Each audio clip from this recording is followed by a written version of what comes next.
nessa primeira aliar, né? É a convocação dos anciões, onde nós devemos ter todo o respeito, né?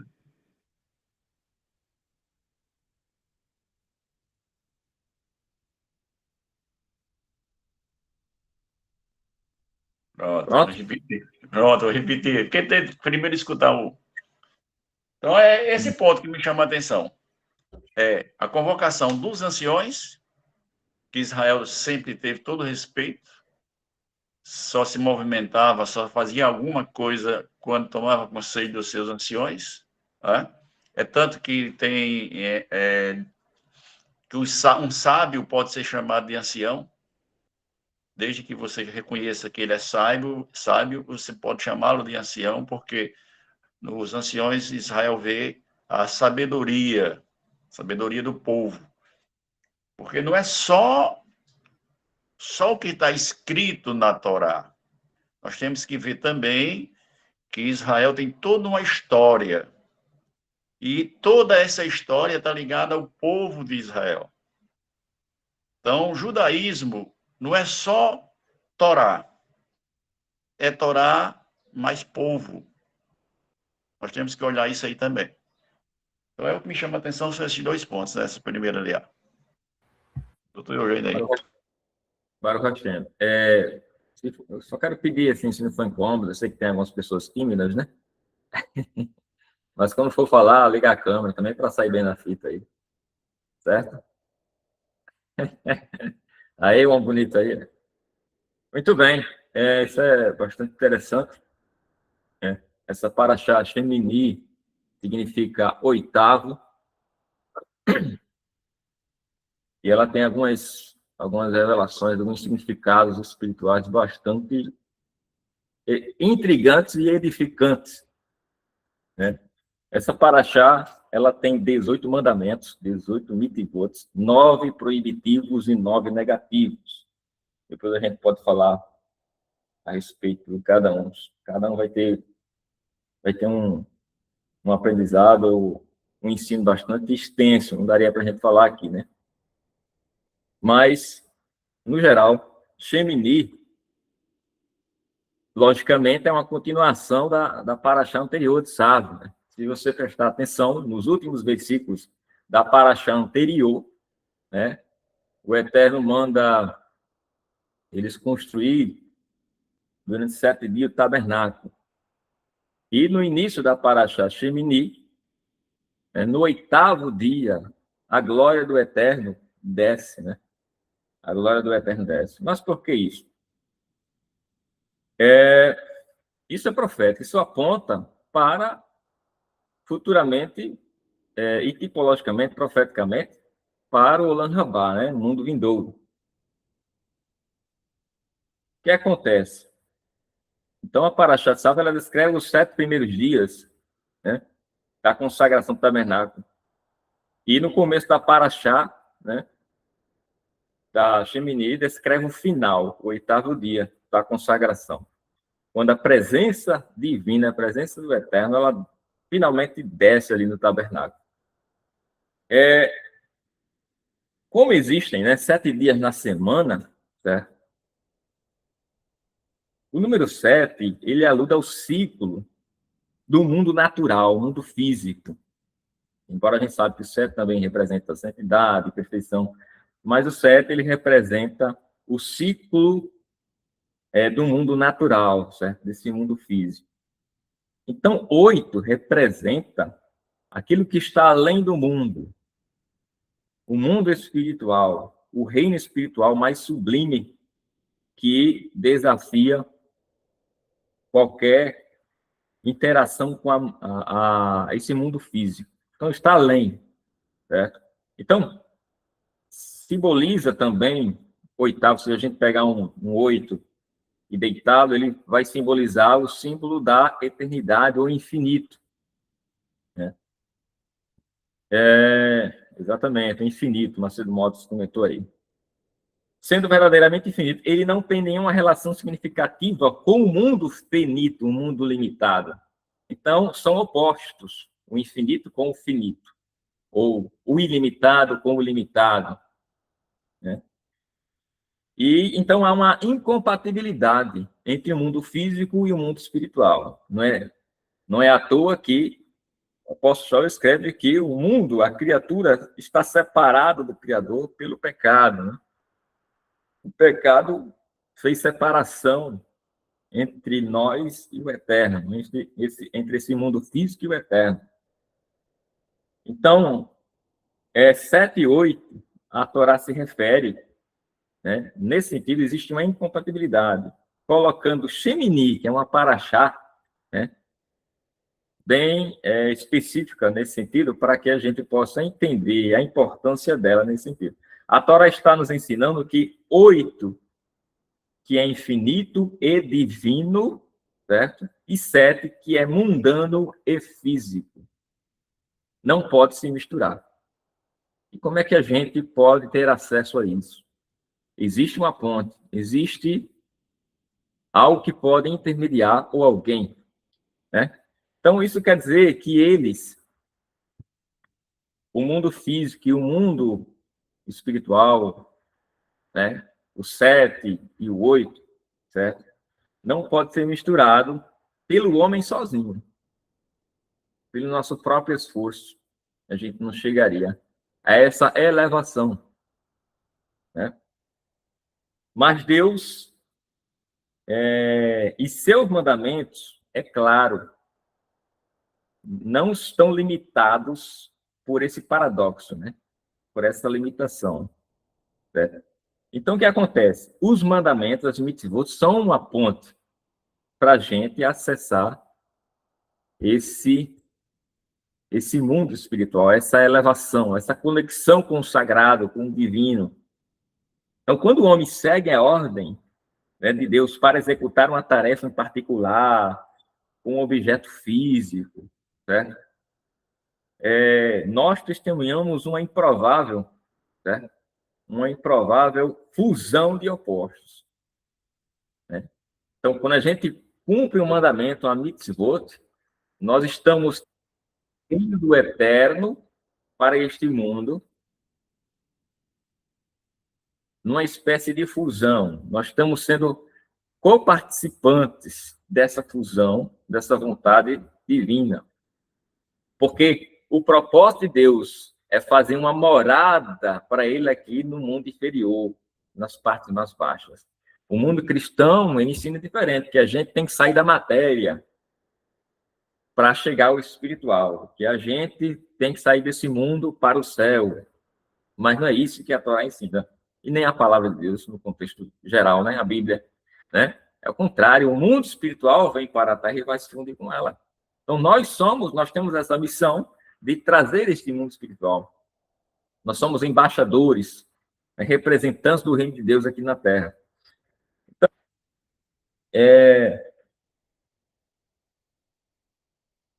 assim, os 613 mandamentos são, na verdade, uma ponte entre o 7 e o 8, entre o mundo físico e o mundo espiritual, que nos levam à conexão, né? É através da observância destas mitzvot, desses mandamentos, que a presença de Deus se torna visível aqui neste mundo físico, trazendo a verdadeira redenção. Então, o 8º dia de consagração aqui representa isso, né? Eles tiveram 7 dias para se consagrar, para que no 8º dia a presença divina se manifestasse. Ainda tem mais coisas, né? Nós vamos falar sobre isso, né? E a nuvem do céu desceu, e foi aquela coisa maravilhosa. Tem Davi, quer falar? Tendo de Davi. Era só para complementar essa parte aí do 8 espiritual. Lembrando que no dia 8, né? O que acontece? Você pode circuncidar a criança antes do 8º dia? Não, por quê? Porque isso é espiritual. É uma coisa espiritual. Tá? Então, o 8 está ligado a muita coisa dentro do espiritual.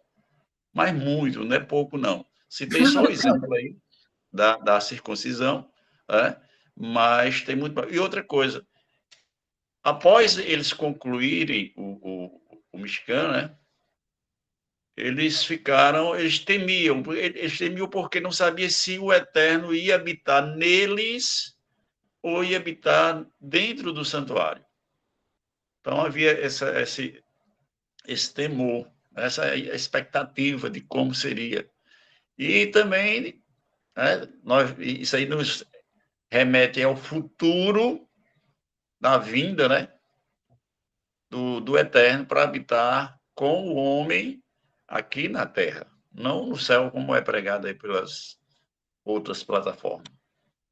Perfeito, Baruch Hashem.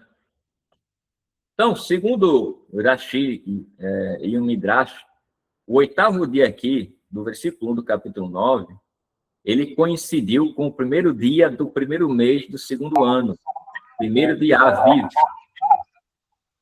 Só um minuto, Rosane. Está me ouvindo aí, todos? Sim, Estão me ouvindo? Pode falar. Na fala de Aquino, eu disse assim, da questão de recomeçar, né, como nós entendemos como é recomeço. E a questão de ciclos, né, de 7, de 8, Shemini, né, o Shabat ele é um recomeço na vida de todo judeu.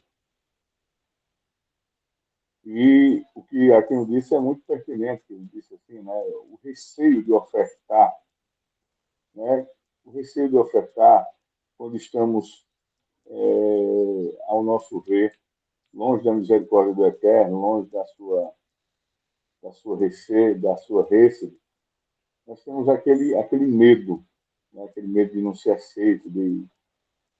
Isso foi o que a igreja fez para que o homem tivesse medo do Eterno, né? Se distanciasse da sua Torá, se sentisse tão podre que não conseguia entrar no templo. Isso foi um medo que foi colocado, assim como o medo que o Eterno é mau, que o Eterno é vingativo, que o Eterno só fez coisas ruins no Velho Testamento e agora veio o seu filho. Essas histórias, né? Então, o 7º e o 8º. O 8º é um número que, na tradição, é tipo como infinito, né? Por conta do seu formato, né? Do seu formato. E outra coisa que ficou bem clara aí dessa intimidade é mandamento. Só mandamento, só mitzvah, só instrução consegue nos manter firme no Eterno. É através dela que nós reconhecemos os atributos que ele tem e reconhecemos também o que ele nos proporciona, a separação. É tanto que só Israel aceitou. Vocês já imaginaram isso? Só Israel aceitou essa santa convocação, né? Então, outra coisa também bem legal aí que aqui nos falou, o 8º dia é interessante. Ele, aqui, se eu não me engano, é biólogo. Porque o 8º dia, como o Eterno é abençoador. No dia que eu fui fazer minha dambrite, o Moshe esse rapaz aí que às vezes o Guima dá umas pontadas nele. Quem fez a minha foi o Ezra, mas o pai dele e ele estavam presentes. Ele explicou que a formação da criança, né, os seus vasos sanguíneos ainda não estão formados ao 8º dia. Por isso que, de muitas vezes, eles têm que sugar o sangue. Eles têm que sugar o sangue da criança, né? Para que possa vir o sangue para fazer a aliança. Isso é muito interessante. E assim, a criança não chora pela dor, é o medo. Ele falou, eu não sei até onde isso pode ter, porque eu nunca estudei sobre o assunto. Mas ele falou que a criança, ela, quando é circuncidada ao 8º dia, aquele prepúcio, quando é retirado, o corte e tal, ele é sem dor, seria como é o nome aqui no sem dor. Sem dor é uma coisa, sem dor é o quê? É indolor, né? Indolor, não é assim? Indolor. Ele falou que é indolor para a criança. O estresse do grito, do choro, de tudo, é o medo de você estar tocando e não a dor que é proporcionada. É interessante isso, né? Porque ao 8º dia, os seus círculos nervosos, os seus vasos sanguíneos não estão formados. Já no homem é diferente, né? No homem, o corte ele não causa dor, mas a recuperação é complicada. Né? É isso que eu ia comentar. Cadê Jefferson? Jefferson está aí com a gente? Aleph? Aleph também é bom nesses comentários. Cadê ele? Ele está com a gente aí, aqui? Não. Edson Macedo. Ô, Macedo, rapaz. Prazer. Obrigado aí pela presença. É só nós, é só nós. O Eterno fica feliz aí com a presença de todos. Vamos continuar. Vai lá, Rodrigo. Amém, Baruch Hashem. Segundo Urashi e um Midrash, esse 8º dia coincidia com o primeiro dia do primeiro mês do segundo ano, primeiro dia Aviv. Nós vamos encontrar essa referência em Shemot, Êxodo, capítulo 40, versículo 2 e 17. Você pode ler aí, né? Que o 8º dia coincidiu com o primeiro de Nissan, primeiro de Aviv. Então, o 8º dia segue um período aí de 7 dias, né? De consagração e um dia especial nas Escrituras. Como bem falado aí por Kefa, Aquino, né? Ele tem 3 nomes, né? Aquino, Kefa e tem Davi. O dia da circuncisão dos meninos. E Inácio falou aí, porque no 8º dia, se não me engano, no 8º dia, ele atinge o pico, o termo técnico eu não estou lembrado, do sangue, né, que corre nas veias, atinge o pico. No 7º não daria certo, porque poderia causar hemorragia.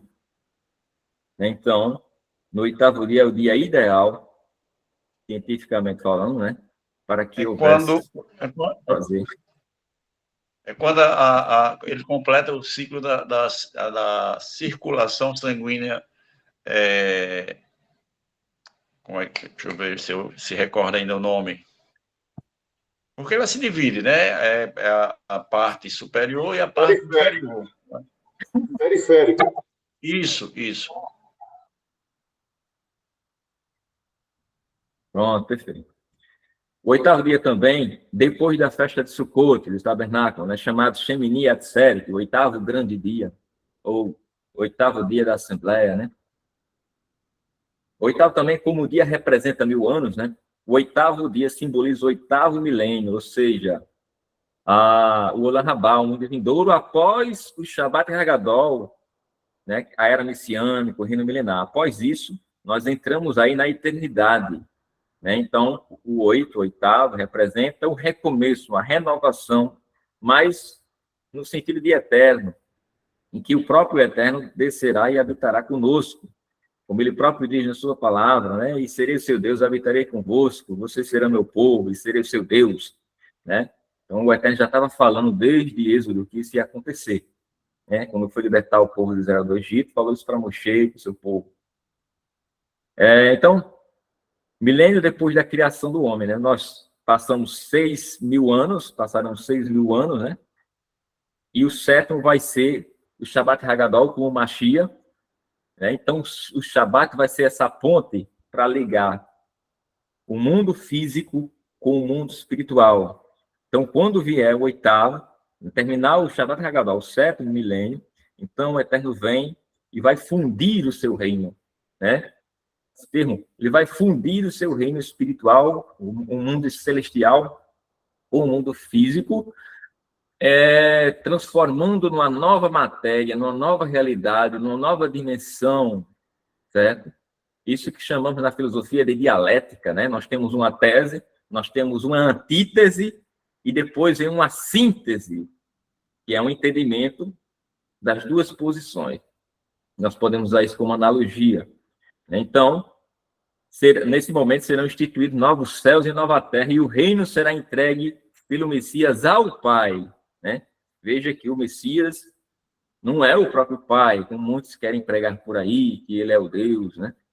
Aqui nós vemos que ele entrega o reino ao Pai, para que o Pai seja tudo em todos, certo?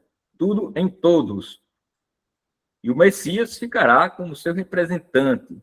Eu gosto muito de usar a explicação, a comparação com Faraó e José, né? José era o governador, mas ele era abaixo do Faraó e era o maioral. Então, basicamente, da mesma forma será, e é, né? Na verdade, é assim. O Eterno e o Machia. Os dois não são um só. Não. Cada um tem o seu ser, sua consciência, né? Digamos assim, para explicar melhor. Certo? Mas, voltando aqui a Paraxá. No versículo 2, diz assim, do capítulo 9: E disse a Arão: Toma um bezerro para expiação do pecado e um carneiro para holocausto sem defeito e traze-os perante Adonai. Então, era a vez agora de Arão, né, Aharon, sacrificar pela primeira vez na sua vida o seu primeiro corban, né, sua oferta de sacrifício. Seria um bezerro de oferta pelo pecado. Normalmente, né, depois a gente vai ver isso, no decorrer da história, que era levado um novilho pelo pecado, para que fosse sacrificado, né, pelo sacerdote. Nós vemos isso em Levítico, Vaikra, capítulo 4, versículo 3. Vocês podem conferir aí. Né? Que geralmente é um novilho. Mas aqui, Deus manda levar e oferecer um bezerro, como o Aquino falou aí anteriormente. Porque era uma alusão ao bezerro de ouro que fizeram anteriormente para adorá-lo. Né? Então, talvez por isso, né? Tem até um Midrash que diz, tanto o Midrash como o Rashi, ele fala sobre isso, que talvez por isso Arão ficou meio tímido, meio envergonhado, a consciência pesando, porque fez ele lembrar do seu pecado, né? É complicado, né? Segundo o Midrash Rashi, isto foi com o propósito de expiar o pecado de bezerro de ouro, né?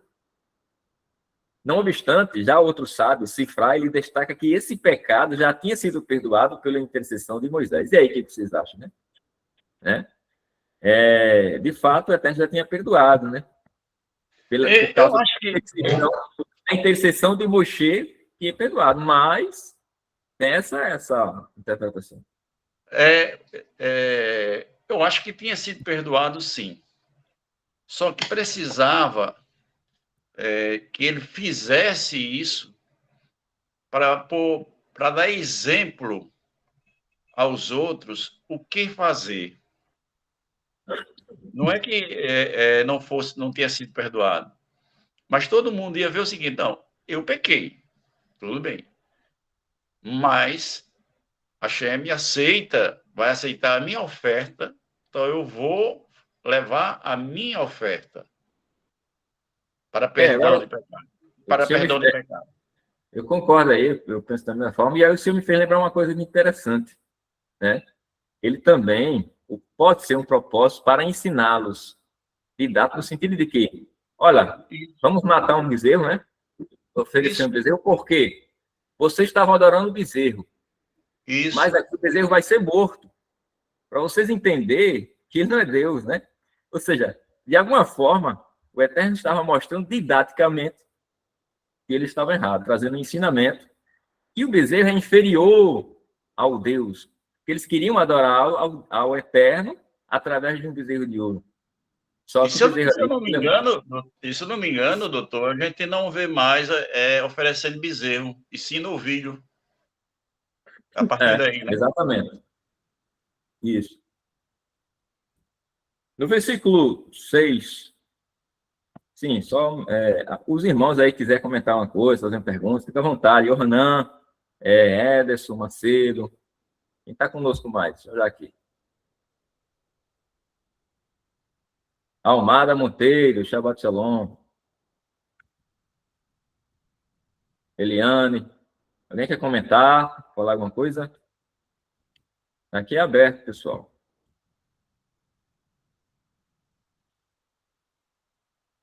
Ninguém?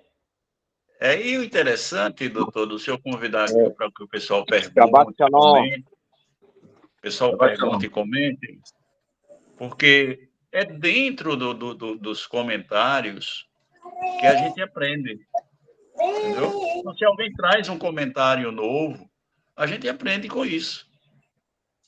Verdade. Eu vou ler aqui o comentário aqui da própria Gente, Torá. só fazer um comentário rápido aí sobre essa paraxá, que essa paraxá é muito forte, né? Verdade. Essa paraxá, acho que ela tem ela nos instrui a três situações. A primeira é a obediência. A obediência, ela traz a manifestação e a cavô do eterno. A segunda também é a desobediência, mesmo que ou seja, mesmo na desobediência, traz a aproximação do juízo do eterno. E a santidade também.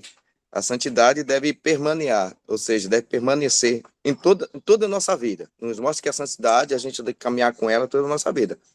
Até nos pequenos detalhes, nos detalhes mais simples. O que acontece aí nessa paraxá, que é muito forte também, né? Essa questão dos sacerdotes também, né? E a Eterno espera 7 dias, que no 8º dia é consagrado. Essa paraxá nos ensina muita coisa. É uma lição muito grande para a nossa vida espiritual e é um crescimento muito forte para a nossa vida espiritual, né? E nos mostra também que com o Eterno a gente tem que ser o mais detalhado possível, vamos dizer assim.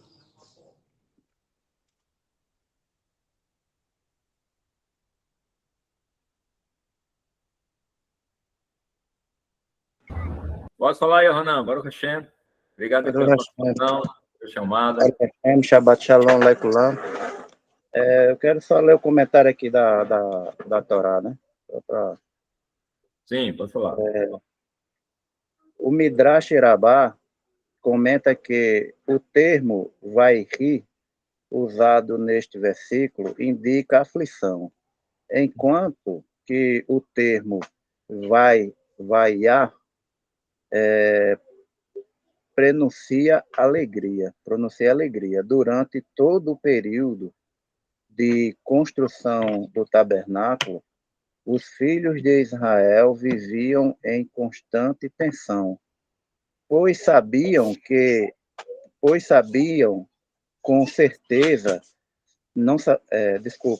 pois não sabiam com certeza se a Shekhinah, a onipresença divina, repousaria entre eles. E se esta obra erguida para servir como centro espiritual do povo, seria do agrado do Eterno, pois não se podia livrar do pesadelo, da abominação, da abominável, o altar do bezerro de ouro, recebendo talvez não.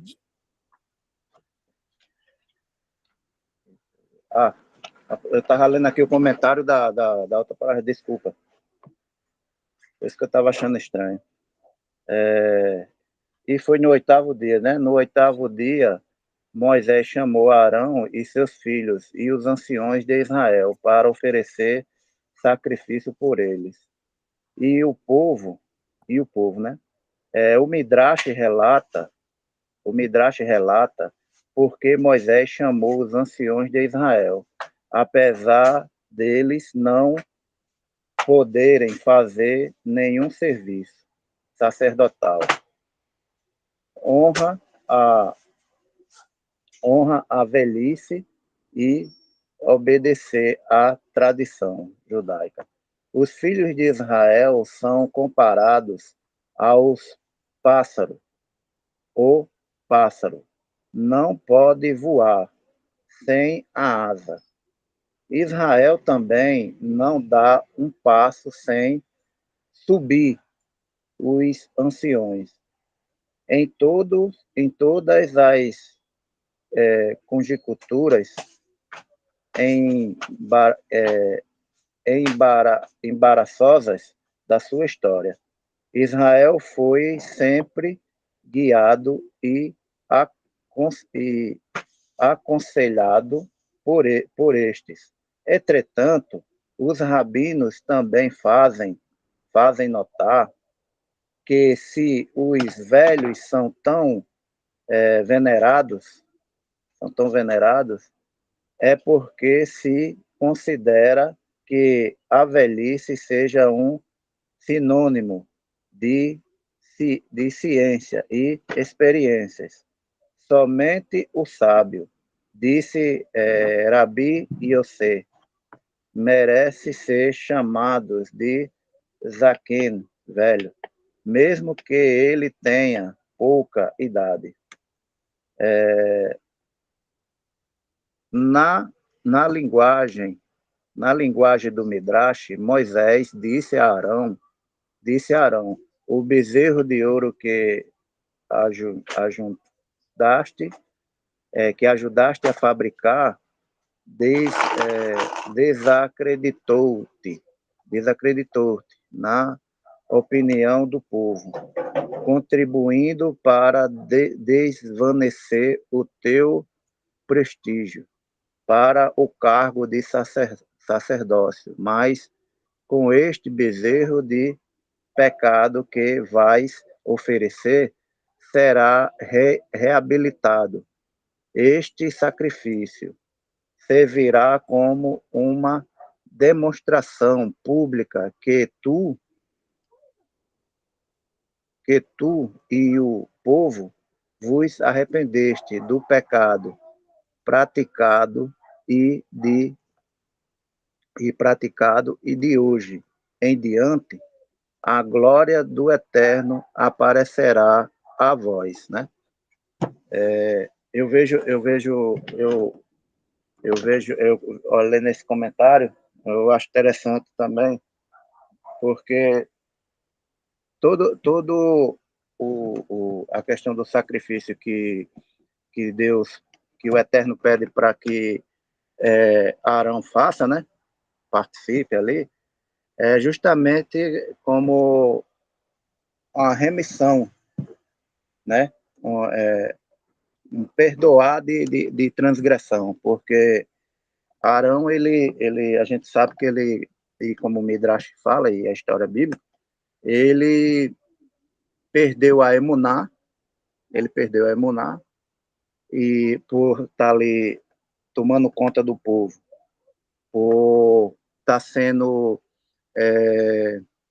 vamos dizer assim, coagido, né? Pressionado pelo povo ali a fazer um ídolo, ele cedeu, que não era para ele ceder, né? Não era para ele ceder, porque isso remete na nossa vida também, porque muitas vezes a gente, por pressões da nossa sociedade, né? Talvez por pressões do nosso trabalho, pressões familiares, enfim, todo tipo de pressão que a gente sofre de todos os lados, muitas vezes pensamos até em desistir, né? De chegar e fazer que nem Arão, ceder à transgressão, né? A gente pensa nisso também. E muitas vezes, infelizmente, muitas pessoas, né? Cada um, às vezes, por ser pressionado, cede à transgressão, né? E transgride. E por isso que precisamos, né?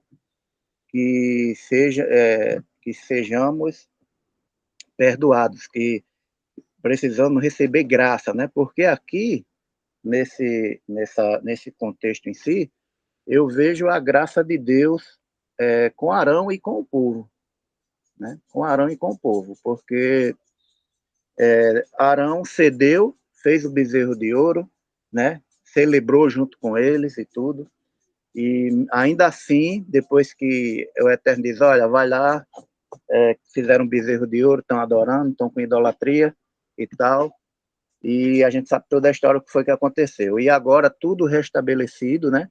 Depois que todo mundo ali tomou a sua água com os cacos do bezerro de ouro ali, a água amarga, né? Para eles verem o que foi que eles fizeram, mas ainda assim a gente não vê Deus, a gente não vê o Eterno rejeitando o seu povo, não vê o Eterno rejeitando a Israel, né? Ele ao contrário do que o sistema religioso hoje prega, geralmente, que a teologia da substituição, que Deus abandonou Israel, né, e agora é outro sistema, mas a gente vê aqui que é totalmente o contrário.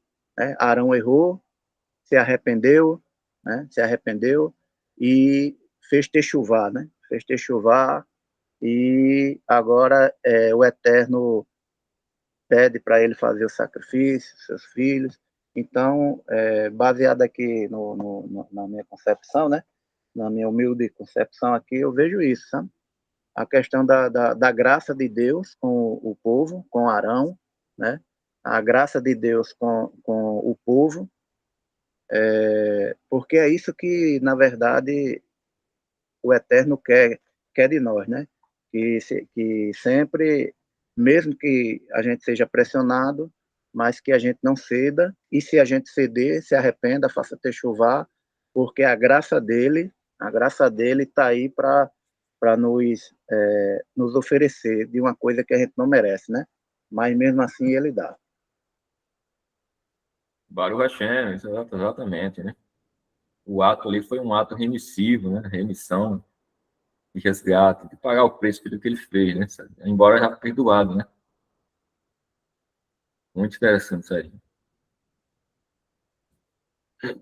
Mais alguém quer comentar? Podemos prosseguir.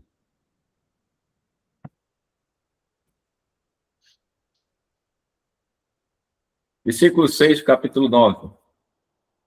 E disse Moisés, esta é a coisa que o Eterno ordenou que fizesseis, e a glória do Eterno vos aparecerá. Que coisa é essa que o Eterno ordenou? Né? Existem algumas discussões entre sábios, né? A respeito do que seria isso que o Eterno ordenou, né? Nós vemos, por exemplo, Spurgeon foi um dos sábios que falaram seus comentários, né, da Torá. O que ele fala? Ele diz que Moisés estava se referindo à inclinação das mãos, a semirrar, né, na oferenda do pecado, na comunidade, e na oferenda queimada.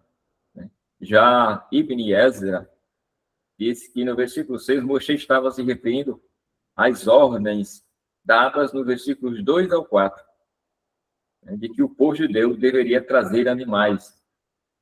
Já Rambam diz que depois que o povo judeu trouxesse os animais apropriados para serem sacrificados, né, no versículo 2 a 4, Moisés continuou enfatizando que eles deveriam ser oferecidos na ordem correta. Já o Targum Yonatan diz que Moisés estava falando para o povo hebreu, né, que eles deveriam se libertar da sua má inclinação para que a presença divina habitasse entre eles. Certo? Então, são alguns comentários, mas qual é a nossa interpretação? Nossa interpretação é o seguinte: né? Esta coisa que o Eterno ordenou corresponde ao estudo da Torá. Que fizesses corresponde à obediência à Torá. E a glória do Eterno vos aparecerá, é o resultado tanto do estudo quanto da obediência à observação das mitzvot, dos mandamentos. Né? Então, como a gente falou no início, né, que o 7 representa o ciclo deste mundo físico e o 8º, o mundo espiritual, o mundo além, né? E existe uma oposição. E o que nos conecta, o que conecta um ao outro, o mundo físico e o mundo espiritual, é a observância da Torá, é as mitzvot, os 63 mandamentos, né? Lembrando, pessoal, que talvez a gente chegue lá na frente, mas já adiantando, né? Yeshua, na Gematra, dá o número 8, né? Lembrando aí. Isso é interessante a gente notar, número 8. Então, ele também um meio de conexão. É o que intercede por nós, né? O único intermediário entre o eterno e nós. Certo? O versículo 7, Doutor, eu diz, queria só fazer uma conexão aqui do versículo 6. Eu acho que ele está se conectando também com o anterior. O que foi feito pela primeira vez. Então, ele mostra o que você fazer, que é exatamente o que o senhor falou. Obediência aos mandamentos. Tá? Porque se você pegar o 6 e disse Moisés, esta é a coisa que ordenou o Eterno que fizesse. Após isso foi feito o quê? Os sacrifícios. Entendeu? Então, é obediência aos mandamentos do Eterno. Foi o Eterno que fizesse para poder ele habitar entre vós. Sem eu obedecer, como é que eu vou acessar ao Eterno? Como é que o Eterno vai habitar em mim se eu não o obedeço? Se eu sou um desobediente? é, exato. Quando eu era do mundo cristão, né? A gente tinha essa ideia, e lá ainda tem, né? Para você se conectar com o mundo espiritual, você tem que ir para a igreja.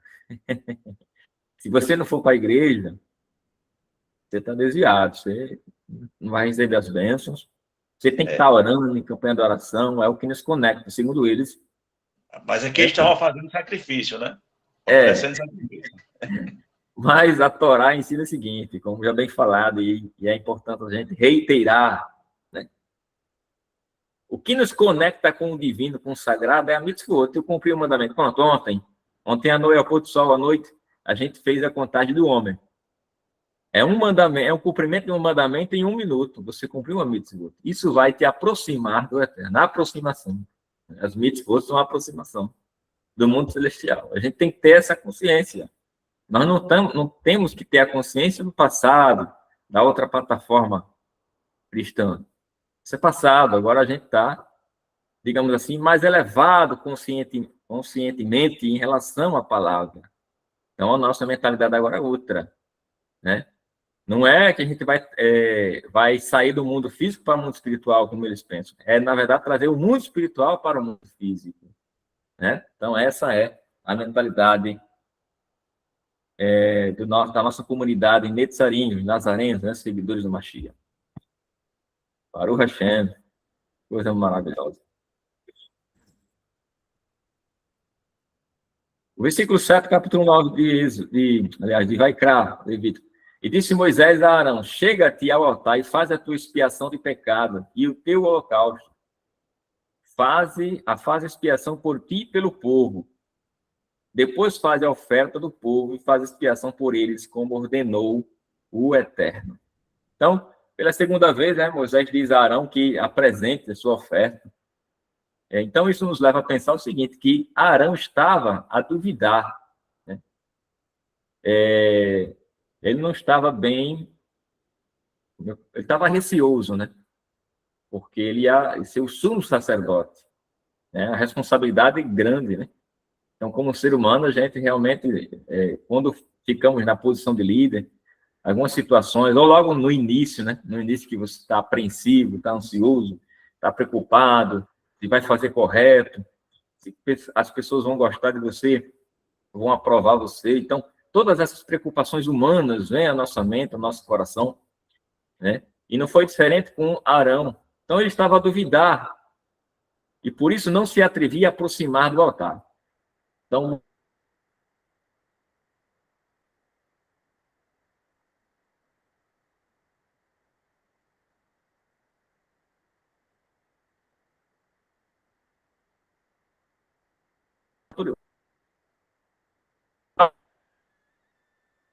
exageradamente pelos nossos pecados. Ele pecou, bezerro de ouro, né? Mas ele tinha que ter a consciência de que o Eterno tinha perdoado, né? Então, sabendo que o Eterno providenciou um sacrifício perfeito para que possamos ter acesso ao serviço sagrado, né? Diante dele, então não devemos titubear, fraquejar, né? Tremer as pernas, não. Devemos ser corajosos, até porque ficarão de fora os tímidos, né? Os tímidos são quem? São os covardes, aqueles que, né, ficaram com medo de enfrentar a empreitada do reino dos céus, né? Então, o Eterno tinha perdoado a Arão. É possível que ele tivesse a consciência pesada, né? E vergonha pelo seu grande pecado. Mas a Escritura ressalva a grande misericórdia do Eterno, ao permitir um grande pecador ocupar um grande posto, né? O mais alto da nação, que seria, né, o sumo sacerdócio. Tá aí um exemplo de perdão. Então, por mais que a gente tenha pecado, um pecado horrível, grandioso, o Eterno é capaz de perdoar se a gente, claro, quiser pechuvar, né, e nos colocar em posições elevadas. Está aí o exemplo de Aharon. Então, se nós nos arrependermos, né, todos os nossos pecados serão perdoados, né, embora sejam graves aos olhos do Eterno. E se nós confessarmos, né, pedindo perdão, nós teremos a sua misericórdia. Nós vemos em 1 de João, capítulo 1, versículo 8, 1 de Yohanan 1:9, perdão. Se confessarmos os nossos pecados, ele é fiel e justo para nos perdoar os nossos pecados e nos purificar de toda a injustiça. E demais, né? Se a nossa consciência nos condenar, maior é Deus do que a nossa consciência. Ou seja, não devemos... É bem verdade que a nossa consciência é um juiz particular. Ela ora nos acusa, ora nos defende, mas ela muitas vezes erra. O que Yohanan quer ensinar com isso? Que nós devemos confiar, independentemente da consciência, né? Nós devemos confiar na palavra do Eterno. Embora, por exemplo, se eu fiz o que a palavra do Eterno determinou, e mesmo assim a minha consciência ainda me acusa, me condena, maior é Deus do que a nossa consciência. Ou seja, devemos confiar na determinação do Eterno. Para o Hashem?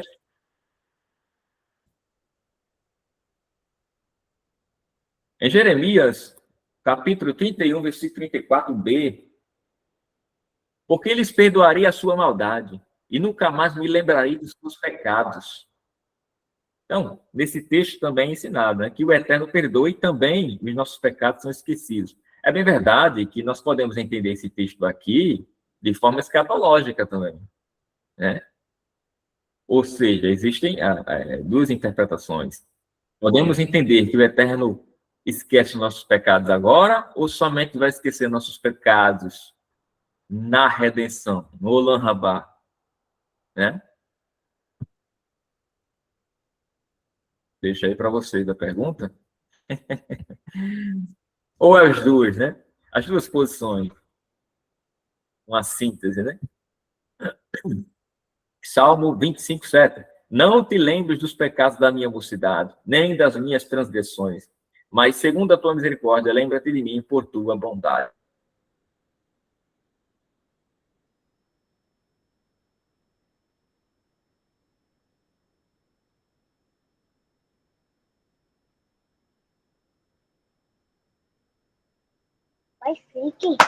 E acerca de tudo, muitas vezes ele permite nós... Não está falando? O Espírito Eterno nos faz lembrar para que a gente seja incentivado a se arrepender, né? Fazer techuvá, retorno. Né? Então, ao princípio, quando alguém se arrepende dos pecados, não é realmente consciente da gravidade deles, né? Das consequências. Por isso, quanto mais maturidade espiritual a gente tiver, certo? Então, mais consciente de que é um pecador nós seremos. Né? Porque a gente vai se envergonhar cada vez mais. Quanto mais eu me elevar, mais se aproximar do Eterno, né? Mais eu vou ter a consciência de que sou um pecador e que preciso da misericórdia dele. Esse é um trabalho da Ruach HaKodesh de nossas vidas, né? Alguém pode perguntar, mas não é... A Escritura não fala que o Eterno nunca mais se lembrará dos pecados no pacto renovado, na aliança renovada? É verdade. Ele irá esquecê-lo no sentido de que nunca nos punirá mais por esses pecados passados. E não nos lembrará mais deles com o propósito de nos sentirmos culpados, né? Isso é o que faz o acusador. Agora, a Satã tem essa função, de nos acusar e trazer vergonha. Mas o Eterno perdoa. E quando ele perdoa,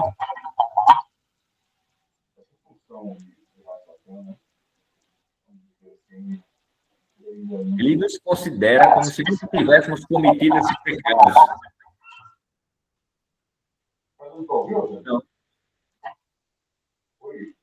Existe um crescimento na consciência de que eu sou um pecador e tenho lido acerca da gravidade que cometi. Certo? Então, o Espírito Eterno também faz nos lembrar também que o fizemos para que não nos orgulhemos, mas sim que nos mantenhamos humildes. Nunca esqueçamos de onde nos tirou o Eterno. Nós temos sempre que voltar, fazer uma autoavaliação, examinar nós mesmos, né? Um exemplo, 1 Coríntios 15:9. Porque eu sou o menor dos apóstolos, que não sou digno de ser chamado apóstolo, pois que persegui a congregação de Elohim. Melhorou meu som agora, Rosane? Melhorou, pô. Melhorou bastante. Tá bom? Pronto, olha. Essa questão do pecado envergonhar, né? O pecado, ele envergonha, ele lhe rebaixa, ele lhe faz se sentir humilhado, acabado mesmo, né? Vamos dizer assim, até a gente se autopune. A gente se autopune e não consegue se libertar tão fácil. Ou se liberta com a elevação, com a volta, né? Que é a primeira coisa que a gente faz quando é da plataforma passada, é pecou, saiu. Já notou isso, Rosana? Pecou, sai da comunidade, a comunidade o pune de uma forma violenta. Agora, eu quero levar vocês a uma plataforma que ela é quase que 100% judaica, se chama a Igreja Romana. Você já viu uma punição pública na Igreja Romana?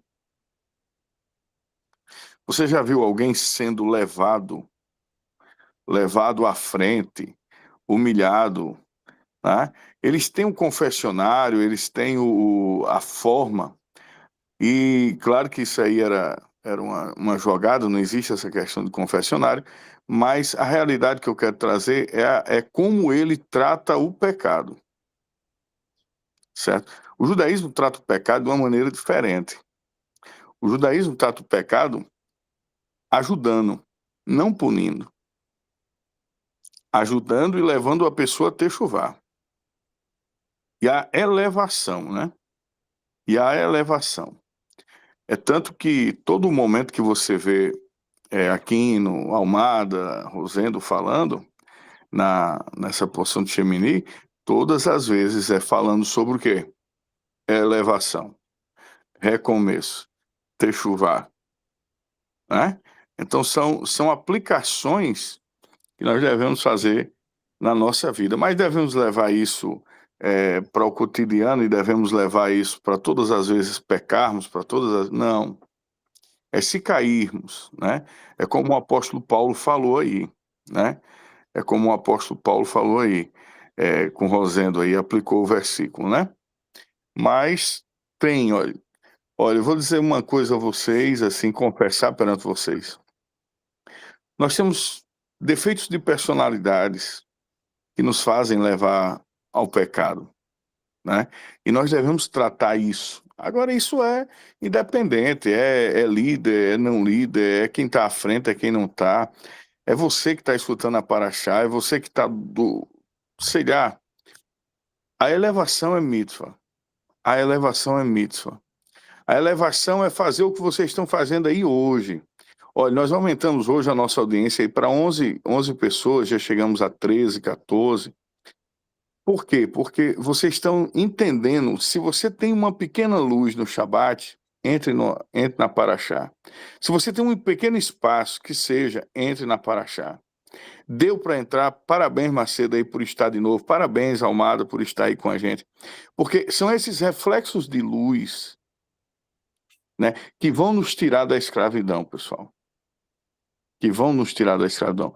Muito obrigado aí, a audiência foi muito boa, hoje 13 pessoas, já chegamos aí a mais, viu? Eliana, parabéns, Rosendo também, né, Rosendo, parabéns aí pela aplicação. Então é só, temos que entender todas as pessoas, né? Entender cada um tem um lado, cada um vai ter que recomeçar, e todo Shabat é um ciclo de recomeço. Era isso que eu queria dizer. Pronto, vá à tenda de Davi. Eu não queria completar o que você estava falando a respeito do catolicismo, da Igreja Católica. Eu queria fazer uma pergunta. Você já viu um padre deixar a batina e abrir uma igreja para ele? Não. É outra coisa, outra coisa que não, que existe, Ele é assalariado. que existe, né? Que existe. Já essa já igreja existiu, aí já existiu, né? Mas não é o corriqueiro de você sair. Não é o corriqueiro, ninguém pega um banco da igreja e vai abrir outro, né? Não é como a cadeira, que é simples, né? Exatamente. O padre nem paga, né? Vai deixar. Não é como a cadeira. Inácio tem razão. A Igreja Católica, ela tem muito do judaísmo e ela conhece muito profundo, entendeu? E claro, os pais da igreja católica, quase todos foram judeus, cara. Lógico. Quase todos. Assim, eu estou dizendo assim, que vieram oriundos do judaísmo, né? Isso. Vieram oriundos. Eu tive fazendo uma pesquisa uma vez aqui, nisso já faz algum tempo, eu tenho no meu computador rabinos que se converteram ao cristianismo qual é o nome dele, homem? De coisinha que viu do fundador, como é que é o nome? Que eu esqueci agora. Ele pagou esses caras, os caras eram... É o Constantino, né? Constantino, ele pagou esses rabinos, cara. Ele pagou. Eles eram fariseus da seita farisaica, saíram com esse questionamento se Yeshua era Mashiach ou não, né? Agora sim, a gente não sabe, que foi muito dinheiro. Aí a corrupção existiu desde lá, não é? Desde lá. Exatamente. Outra coisa, é uma coisa que você não vê, como você citou aí, chamar à frente, repreender, fazer não sei o que, não existe isso. Lá dentro não existe isso. E outra coisa, eles obedecem muito à igreja. Eles dizem, o catolicismo não é só você perguntar onde está escrito na Bíblia. O catolicismo, ele tem uma história. É o catecismo, né? A história. Não, porque as outras plataformas tem o seguinte, você chega e diz a ele, o Messias é homem. Ele vai dizer onde está escrito na Bíblia. Me mostra o versículo. O católico não tem isso, porque ele tem a cultura judaica que foi introduzida junto a eles. Um pouco da cultura judaica. Não tem isso. É como você trazer um judeu para o catolicismo, você não traz, né? Só se for por dinheiro, né? Mas para você trazer ele pela confissão de fé, ele não entra. Você tem ideia, um judeu ele não entra nem em igreja evangélica. Né? Por exemplo, antes de ontem eu assisti um podcast com um padre e ele estava falando sobre a cremação. Eu sei que não tem nada a ver com o assunto aí, mas tem cupim na sua da Igreja Católica. E ele disse o seguinte, olha, tá errado. Negócio de cremar e mandar plantar uma bananeira, jogar no mar, não sei o quê. Não, tem que levar para o cemitério, que é o Campo Santo. Sabe por quê? Porque nós acreditamos na ressurreição da carne. Entendeu? Então, há uma crença deles ligada ao costume.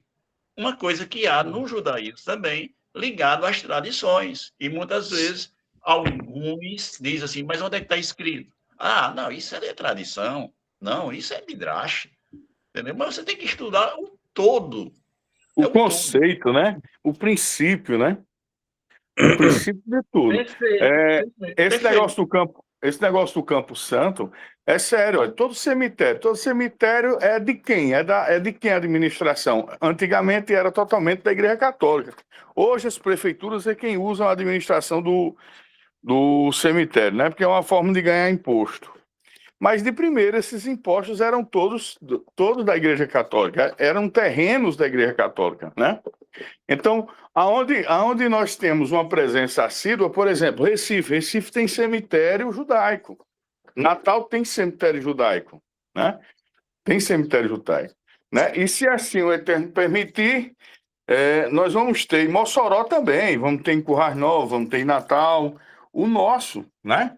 E quem quiser já se propor aí a inaugurar, não tem problema, né? Não tem problema, né?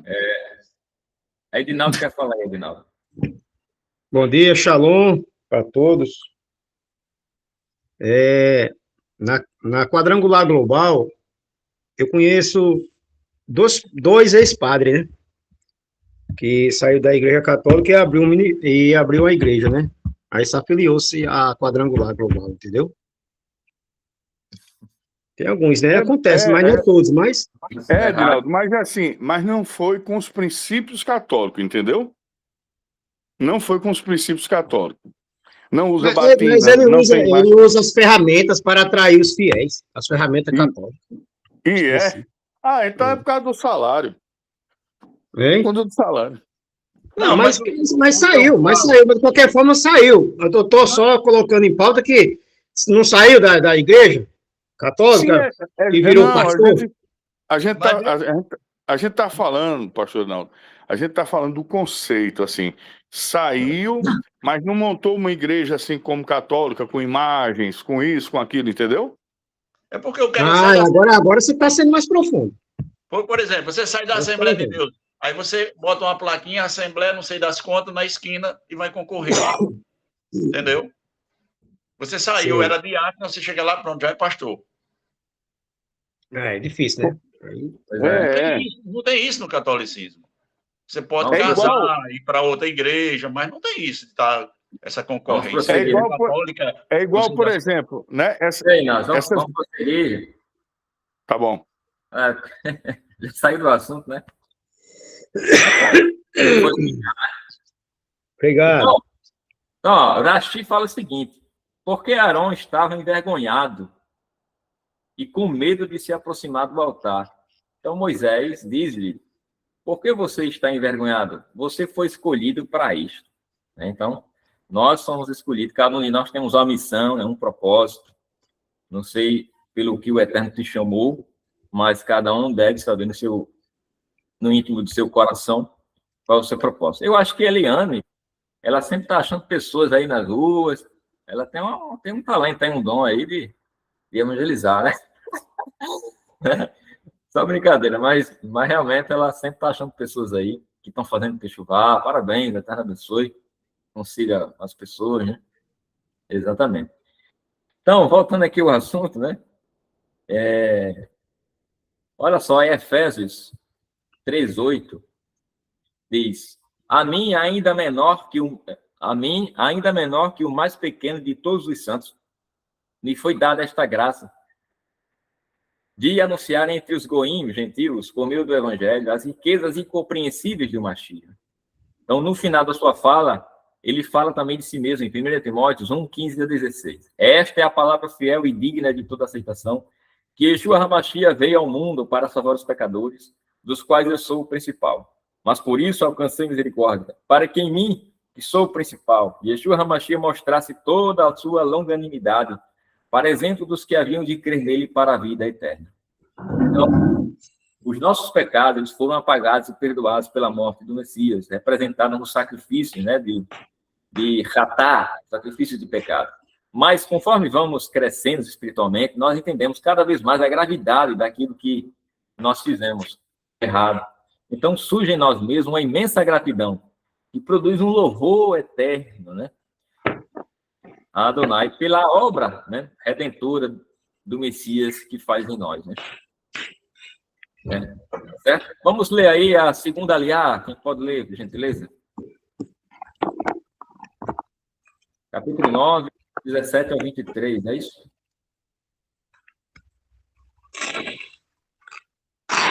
É para ler, Eugênio? 17 ao 23? Isso. Depois solicitou que se apresentasse a oblação, a oferta de cereais, tomou um punhado e queimou no altar, além do holocausto da manhã. Por fim, imolou o bovino e o carneiro em sacrifício de comunhão pelo povo. Os filhos de Arão entregaram o sangue e lhe derramou sobre o altar em redor. Eles lhe apresentaram também a gordura dos 2 animais, a cauda gorda, a gordura que cobre os moídos, os rins e a melhor parte do fígado. E Arão colocou tudo isso em cima do peito dos animais e o levou ao altar. Queimou a gordura no altar. Então Arão tomou o peito e a coxa direita de cada animal e o fez um gesto característico do mover de apresentação da oferta diante do Eterno, exatamente conforme Moshe havia orientado. Depois de oferecer todos esses sacrifícios, Arão estendeu as mãos sobre o povo e o abençoou. Então desceu os degraus do altar. Arão e Moshe entraram na tenda do encontro. E quando saíram para abençoar o povo, eis que a kavod de Adonai surgiu diante de todo o povo reunido. Amém? Baruch Hashem.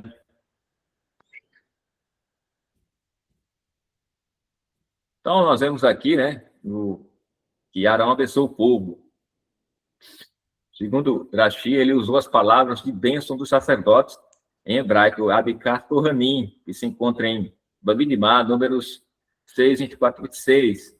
O Eterno te abençoe e te guarda. O Eterno faça resplandecer o seu rosto sobre ti, tem misericórdia de ti. O Eterno sobre ti levanta o seu rosto e te dê paz. Segundo Rashi, mas isso não está explícito, né? Não está claro. Isso é uma interpretação dele. Já Nachmanides afirma que não foi a mesma bênção. As opiniões divergem. O que sabemos é que Arão proclamou uma bênção elevando as mãos. Se não me engano, no 1 Timóteo, o apóstolo Paulo, ele fala, né? Levantando mãos santas em todo lugar, né? Sem mágoa, sem inimizade, sem intriga. Então, isso nos traz um ensinamento que nós devemos ter paz com todos, né? Porque se eu preciso levantar minhas mãos na oração, né? E eu estou em contenda com alguém, magoei alguém, né? Nós precisamos estar em shalom, para que as nossas orações sejam, as nossas tefilot, sejam recebidas.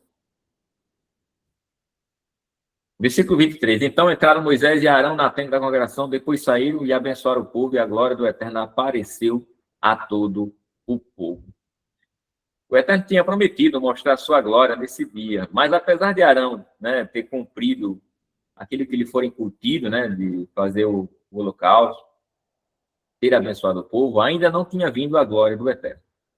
Nesse momento, é possível que Arão tenha duvidado do perdão do Eterno, tenha na sua mente, se realmente ele cumpriu com o que foi estabelecido, se ele cumpriu a ordem regrada e detalhadamente em relação ao sacrifício. Então, essas inquietações podem ter surgido no âmago do seu ser, né? Poderia, então, ter duvidado se realmente servia, né, como sumo sacerdote da nação de Israel. Então, por que razão a glória não se mostrou quando Arão tinha feito tudo? E só apareceu quando Moisés e Arão abençoaram o povo juntos?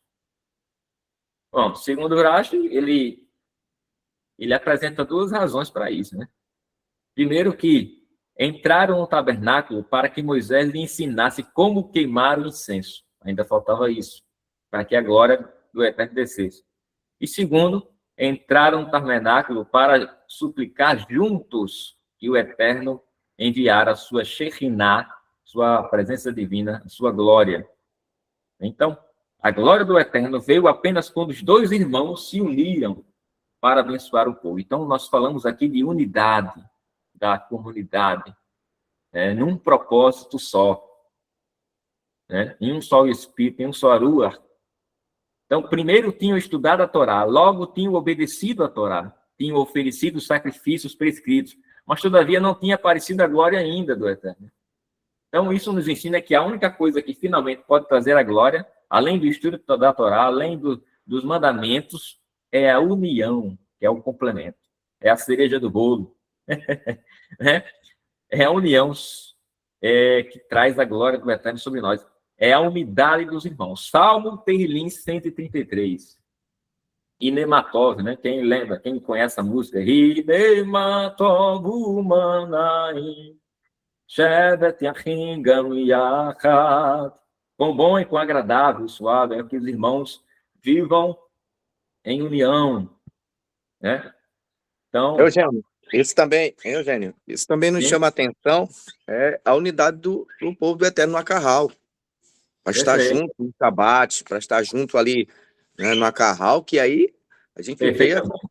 essa fortificação aí de Moisés e Arão nos trazendo um exemplo, né, dessa conexão aí com o povo mais conectado, e a presença do Eterno se manifesta, né? É mesmo. Bem lembrado aí, né? Estarmos juntos, né, presencialmente. É importantíssimo, né? O Salmo 133 fala dessa união, né? E aqui está aludindo aos dois irmãos, mas profeticamente, o Salmo 103, ele traz uma profecia ali, ele traz um ensinamento profético, ele aponta para as duas casas de Israel, porque hoje elas estão divididas, o reino do sul, o reino do norte, a casa de Efraim e a casa de Judá. Então, esses dois irmãos têm que estar unidos um só. E como diz o Salmo, a glória do Eterno vai derramar. O que diz o Salmo 103? Quão bom e quão agradável, suave é que os irmãos vivam em união. É como óleo precioso sobre a cabeça, que desce sobre a barba de Aharon, e que desce a orla das suas vestes, como orvalho de Hermon, e como que desce sobre os montes de Sião, porque ali o Eterno deu a bênção e a vida para sempre. Então, nós vemos aqui que esse salmo, ele aponta profeticamente num processo histórico. Olha, quão bom e quão suave que os irmãos vivem em união, as duas casas de Israel, é como óleo precioso. O óleo representa a unção do Eterno, a glória do Eterno.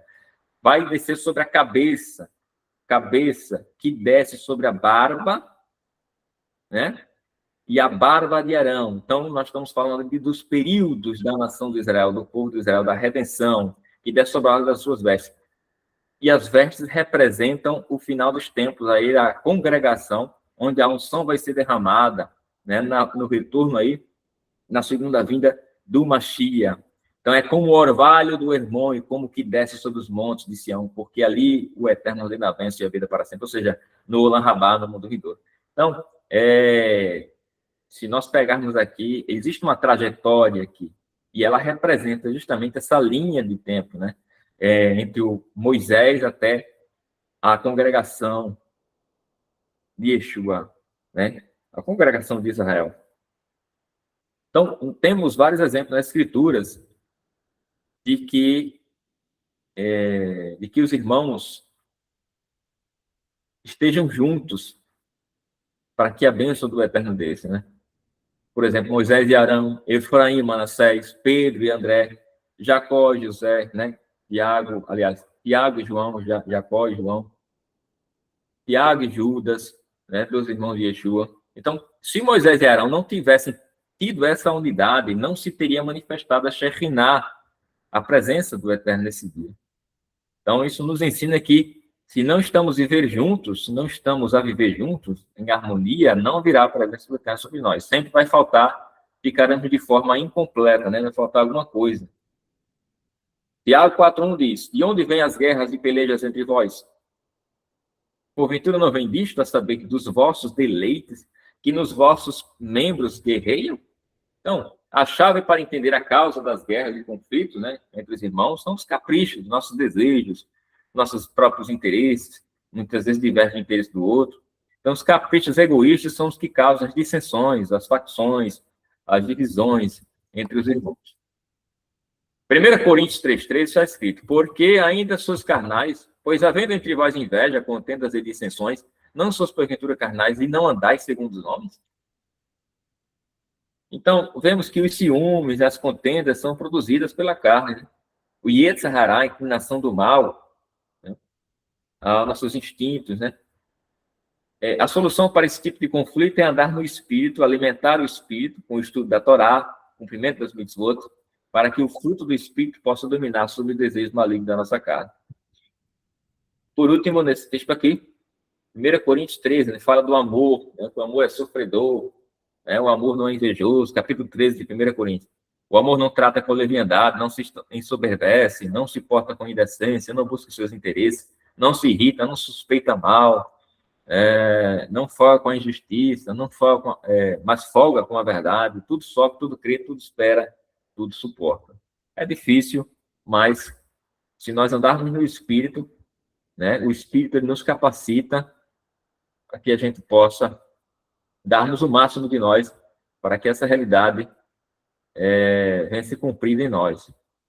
Para o Hashem, alguém quer comentar? Tino, Inácio, Yohanan, Eliane, Macedo, Edinaldo, Maria Marlene, Maria Arlene, Ederson, Almada.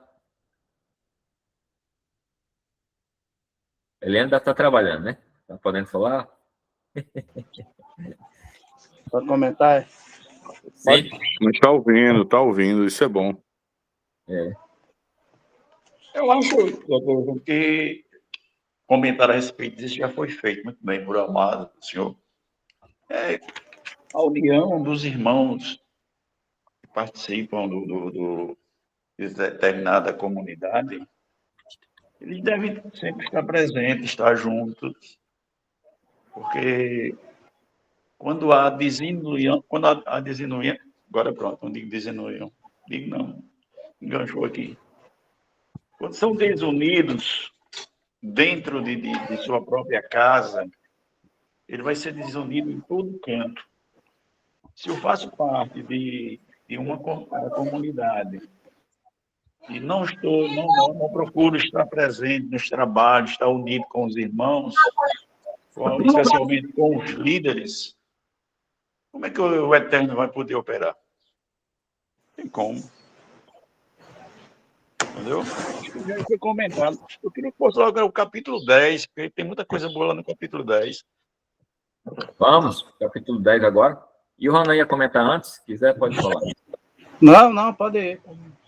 Então, capítulo 10, vamos ler sem precisar fazer a leitura, comentar sem precisar fazer a leitura, para a gente ganhar tempo. Capítulo 10, versículo 1, diz assim. Não, perdão. Nós vamos ao versículo 24. É isso mesmo? Capítulo 10 mesmo. Já está quase chegando o meu dia. Isso, capítulo 10, versículo 1. E os filhos de Aarão, Nadab e Abiú, tomaram cada um seu incensário e puseram neles fogo, e colocaram incenso sobre ele, e ofereceram fogo estranho perante o Eterno, o que não lhes ordenara. Veja bem, isso aqui, existem várias interpretações, todas, ao meu ver, coerentes, né? Até porque a palavra do Eterno ela é multifacetada, né? Tem várias faces, várias interpretações, revelações. A Torá ela tem 70 faces, podemos interpretar de várias maneiras. Então, se tem propósito, se traz edificação, se traz ensinamento, então, se não há uma incoerência com relação ao restante da Torá, se há uma sincronia, uma harmonia, a interpretação é válida. Então, Arão tinha sido condenado, né, à destruição por causa do seu pecado com bezerro de ouro. Lemos que o Eterno queria exterminar, em Deuteronômio 9:20. Está escrito aí que o Eterno queria exterminar Arão, por causa do bezerro de ouro, né? O qual, 9:20, Deuteronômio. Isso implica que a sua descendência também seria eliminada. Mas, ao perdoá-lo, a vida dos seus filhos também foi perdoada. Então, essa questão aqui, ó, a palavra aqui, zará, estranho, este zará, estranho, significa no hebraico estranho, estrangeiro, forasteiro, certo? Hostil, certo? Então, nós podemos tirar aqui várias interpretações. Eu queria citar algumas aqui dos sábios. Segundo Urash, os filhos de Aharão morreram somente porque eles apresentaram a decisão halárrica na presença de Moshe, seu mestre, que o incenso deveria ter oferecido no altar. Ou seja, eles tinham falado antes, em algum momento, claro que isso não está na Torá, né? Explícito, a Torá oral, eles tinham apresentado uma forma diferente de apresentar o incenso, né? E isso eles tinham decidido no coração, né? Então, já Rabi Ismael disse, porque eles entraram no santuário embriagados por vinho. A prova disso é que depois da sua morte, a Torá advertiu os sacerdotes remanescentes a não entrar no santuário depois de beber vinho. Isso é comparado à parábola em Vaikra Rabá, sobre um rei que tinha um assistente pessoal. Eu vou ler aqui para vocês essa parábola, bem interessante. O Midrash diz, um rei tinha um assistente pessoal a quem ele viu vagando ao redor da entrada da taverna. O rei mandou cortar a sua cabeça sem explicar o motivo e designou outro assistente em seu lugar. Nós não saberíamos porque ele colocou o primeiro assistente à morte se ele não tivesse dito para o segundo, você não deve passar pela porta de uma taverna. Daí nós soubemos que foi por isso que ele condenou o antigo assistente à morte. Da mesma forma, quando a Torá declara que fogo veio de diante de Deus e os consumiu, e eles morreram diante de Deus, nós sabemos por que eles morreram. Mas quando Aharon recebeu a ordem, nem você nem seus descendentes poderiam beber muito vinho para não se embriagar, isso depois, né, da morte, nós descobrimos que eles só morreram por causa do vinho. Então, a explicação, né, de Rabi Ismael em relação ao Midrash, certo? Já Hur Aryeh diz, a própria Torá especifica a razão por que Nadav e Abiú faleceram, porque eles trouxeram um fogo estranho diante de Deus que ele não havia lhes ordenado. As duas razões que Irashi cita são, então, explicações adicionais, porque eles morreram tão rápido, pois normalmente, se uma pessoa é condenada à morte pelas mãos do céu, o castigo não vem assim tão depressa. Já Maskil Le David, Irashi estava intrigado porque Nadav e Abiú foram mortos especificamente pelo fogo.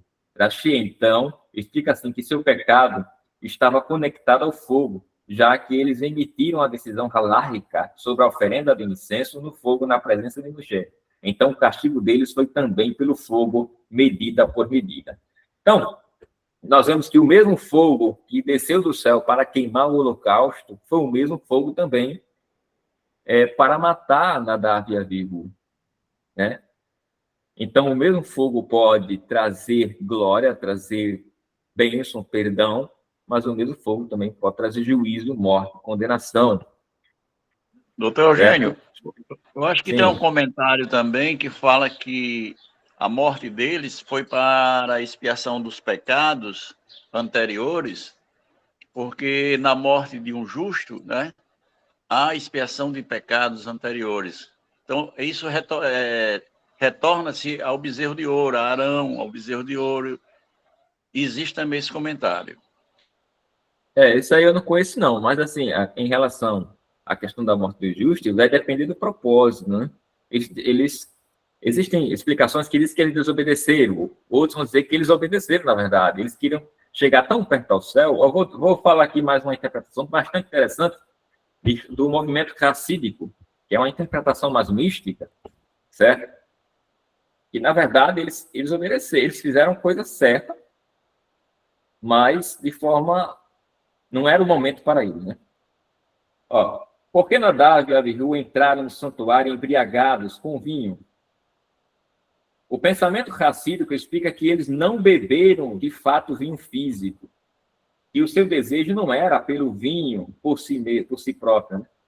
Mas sim pela consciência espiritual elevada que pode ser obtida por meio da bebida. Ou seja, o vinho, ele nos faz, se a gente beber moderadamente, né? Ou isso vai depender do contexto, faz a gente ficar mais sensível ao mundo espiritual. Então, o propósito deles, segundo esse comentário, era que eles queriam chegar a uma sensibilidade a se elevar espiritualmente, né? A questão do vinho, não pelo vinho em si, embriagados pelo vinho em si, mas a intenção deles era chegar aos céus, digamos assim. Então, veja bem, então Nadav e Abihu eram realmente pessoas sagradas, eles eram levitas, né? Eles podiam chegar perto ali. Conforme o Moshe declarou a Arão depois da morte deles. Agora eu vejo que eles eram maiores do que eu ou você.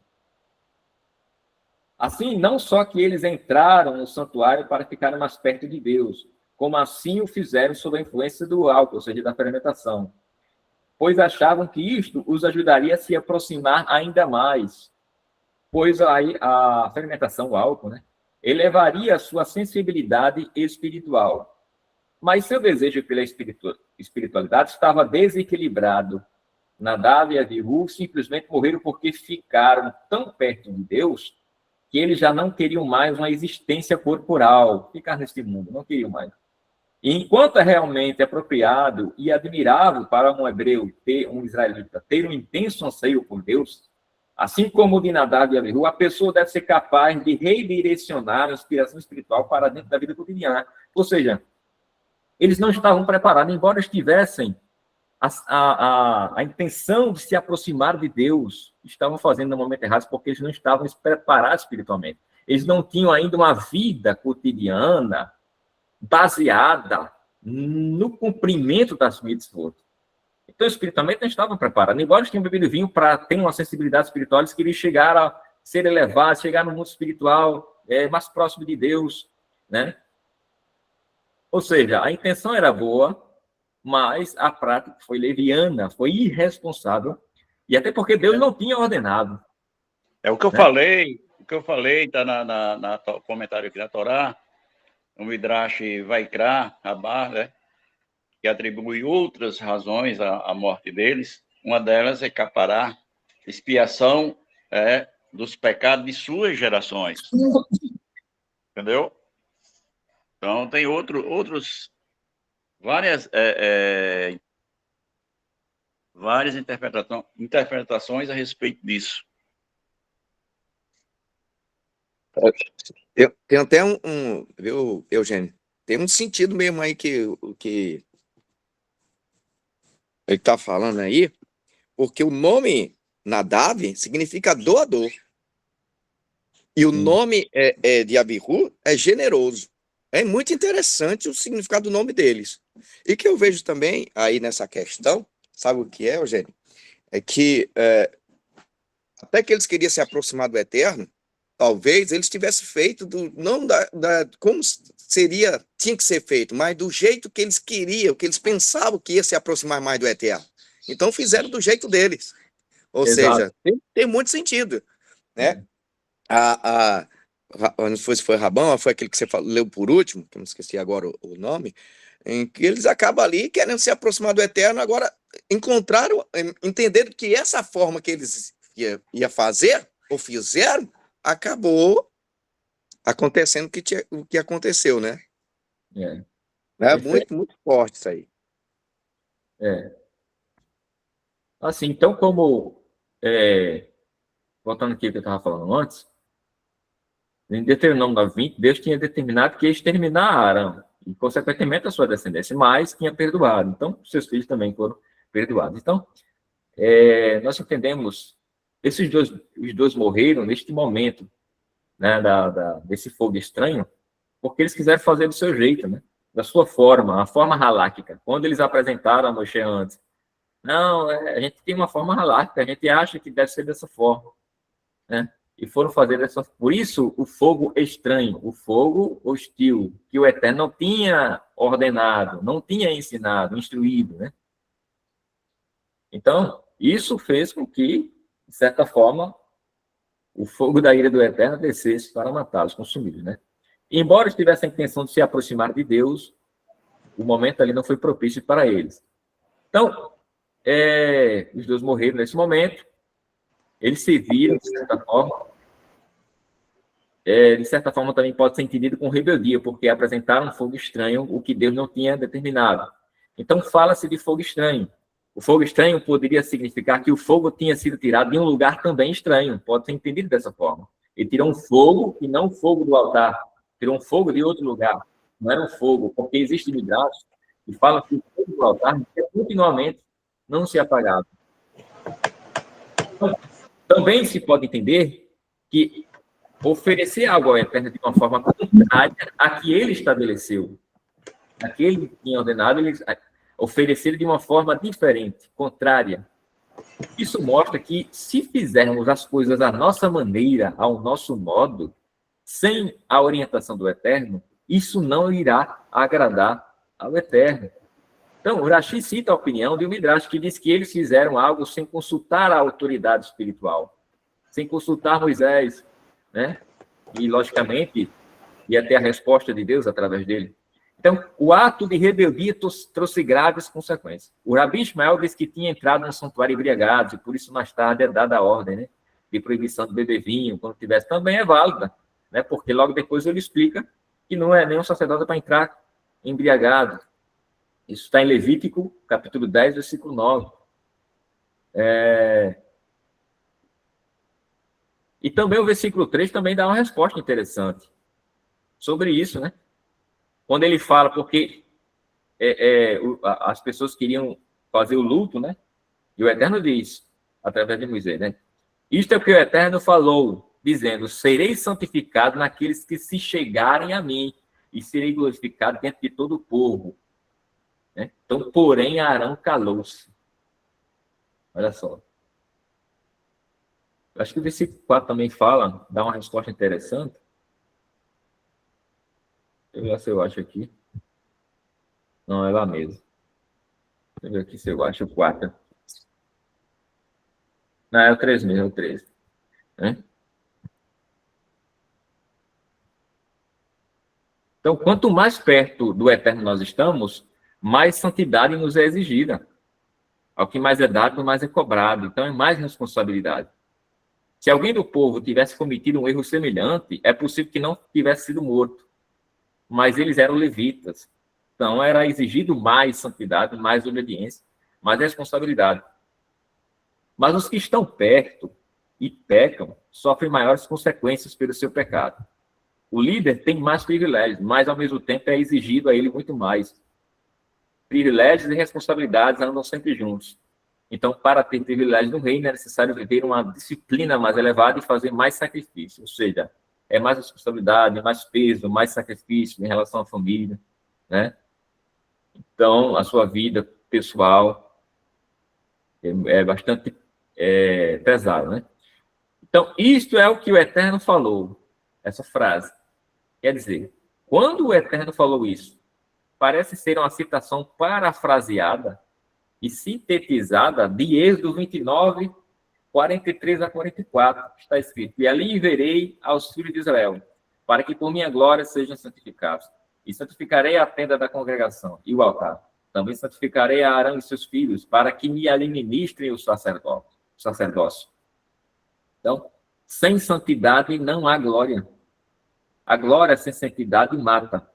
O mesmo fogo que se encontra em 9:24, que foi para a glória, quando Arão ofereceu o sacrifício, levantou as mãos e abençoou o povo, queimou o incensário, né?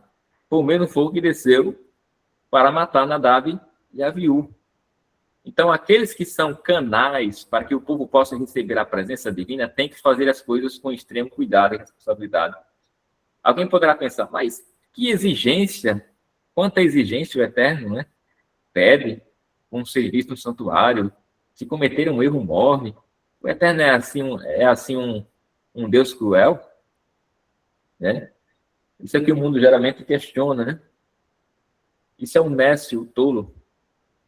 Como é que o Eterno não iria ser exigente em relação ao seu próprio culto, a sua própria serviço diante dele, né? Olha, se um juiz, tem juiz aí que não aceita o advogado na audiência e não tiver gravado, é claro que isso é uma regra formal, mas apenas uma comparação. Se você é o dono, se você é soberano, se você é dono do estabelecimento, você tem certas exigências, você tem certas maneiras de agir. O Eterno é soberano. Então, para se chegar a ele, sem falar que existem explicações espirituais por trás que às vezes a gente desconhece, só o Eterno conhece. Então, ele sabe como conduzir e nos orientar. Devemos fazer conforme a sua orientação.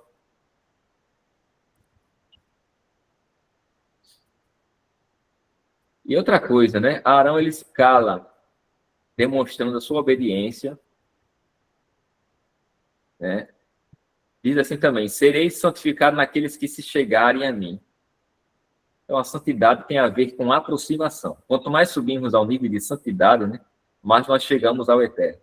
O caminho da santidade está nas alturas. Ali não pode subir as feras, os animais selvagens, como está escrito em Isaías, Eixaiarro 35, 8, 9. E ali haverá uma estrada, um caminho, que se chamará o caminho santo. O imundo não passará por ele, mas será para aqueles. Os caminhantes, até mesmo os loucos, não errarão. Ali não haverá leão, nem animal feroz subirá a ele, nem se achará nele, porém só os remidos andarão por ele. Então, o santo não pode ser alcançado pelos demônios. Pelo contrário, os demônios fogem de uma pessoa santa, né? Uma pessoa kadosh, pura. Não aguentam, como lemos em Lucas 4, 34.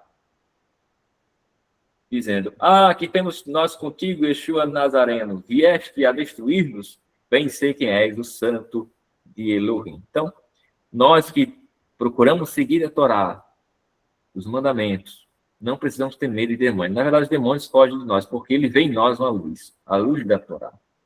Né? Então, a tendência, quanto mais a pessoa se afasta da Torá, certo? Se afasta da Torá, das mitzvot, ela fica como, no mundo espiritual, como um animal, que apenas segue seus próprios paixões e instintos. Então, essa pessoa ela tem um nível baixo de Torá. Então, essas pessoas serão atraídas pelo Shedim, pelos espíritos imundos, pelos demônios. Então, muitas vezes, a pessoa que se manifesta endemoniada, ela não está com demônio, ela está com um nível baixo de Torá, né? E ela começa a agir como um animal, sem consciência, estando apenas por influência de demônio. Outras vezes, mais graves, é demônio mesmo, né? Mas aquela pessoa que está com nível elevado de Torá, os demônios fogem dela. Beleza? E o Ronan, vai comentar.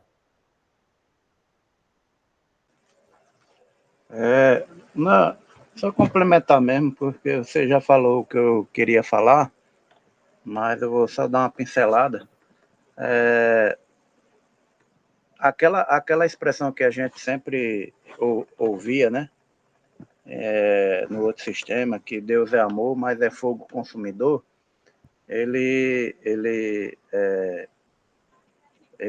se mostra aí, né? A Nadab e Abiú foi oferecer fogo estranho. Isso mostrando que,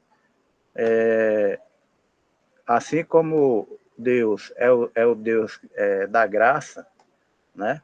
Como ele demonstra com Arão e com seus filhos, após uma transgressão gravíssima, né, de idolatria, ele também demonstra que as coisas dele não podem ser feitas de qualquer maneira, de qualquer jeito, ou da maneira humana, né? E é o que a gente mais vê, tanto no sistema religioso ao qual saímos, quanto também no sistema judaico tradicional, né, ortodoxo. às vezes é tão exagerada a forma de querer, aliás, de criar formas, né, de querer agradar a Deus, que acaba as pessoas desagradando ao Eterno, né? Que se fosse nesse tempo aí de Nadab e Abiú, hoje em dia muita gente também seria fulminado, né? Deus é amor, mas ele também é fogo consumidor, né? Ele é fogo consumidor. E a gente vê pessoas criando regras, né? Criando alahutes, tanto no judaísmo quanto no cristianismo também. Eu até estava falando sobre, antes de eu fazer a minha live ontem à noite, eu estava em outra live de um amigo meu, estava falando, e as pessoas, como sempre, né, falando que o judeu cria muita lei rabínica e tal, não sei o quê, e eu digo, mas o sistema religioso atual de vocês também cria, por exemplo, cria uma maneira exagerada, achando que está agradando a Deus, porque até com boa intenção, né? Até com boa intenção, achando que tem aquela cavanada de chegar e fazer, eu vou fazer isso aqui porque eu acho que fazendo isso aqui tá agradando a Deus, né? E não tá. Por exemplo, tem congregações, né, evangélicas que coloca que, por exemplo, o irmão não pode ter barba, né? Se tiver barba, ele pode até frequentar, mas ele não tem um cargo no ministério, né? Esse é só um exemplo, mas tem outras situações, né? E isso, cada congregação tem a sua alahote, né? E eles fazem isso achando que é para manter a pessoa mais perto de Deus ou a congregação. E, na verdade, não está, né? Essa boa intenção é uma boa...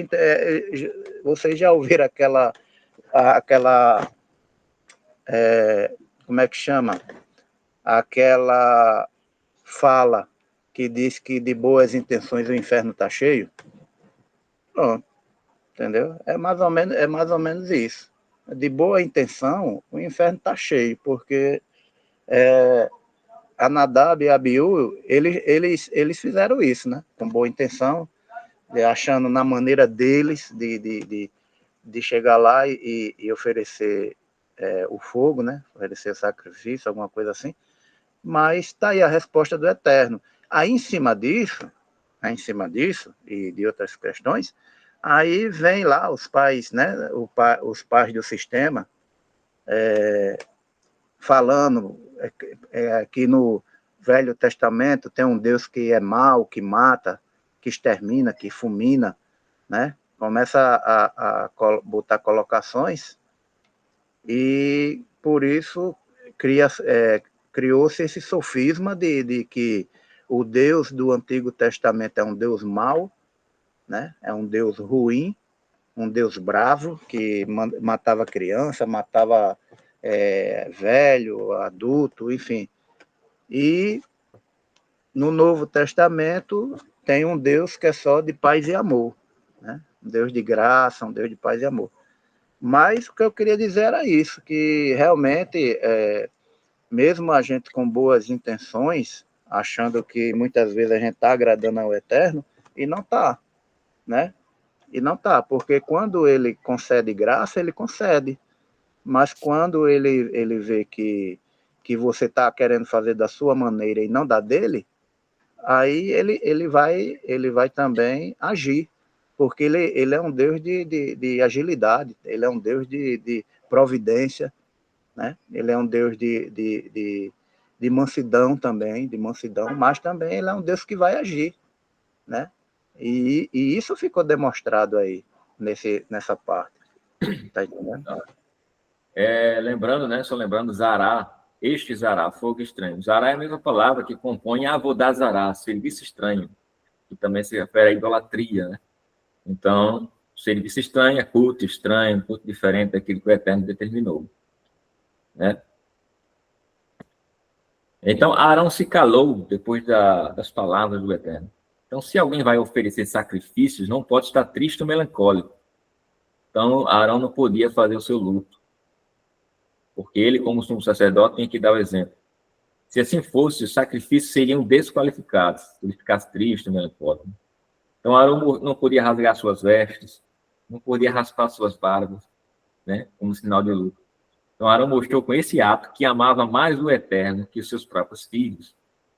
Isso é o que Yeshua fala em Matetiahu 10:37. Quem ama o pai ou a mãe mais do que a mim não é digno de mim. E quem ama um filho ou a filha mais do que a mim não é digno de mim. Então, claro que Yeshua ali está na representação do Eterno, né, como enviado. Então, aquele que recebe o filho, recebe o pai.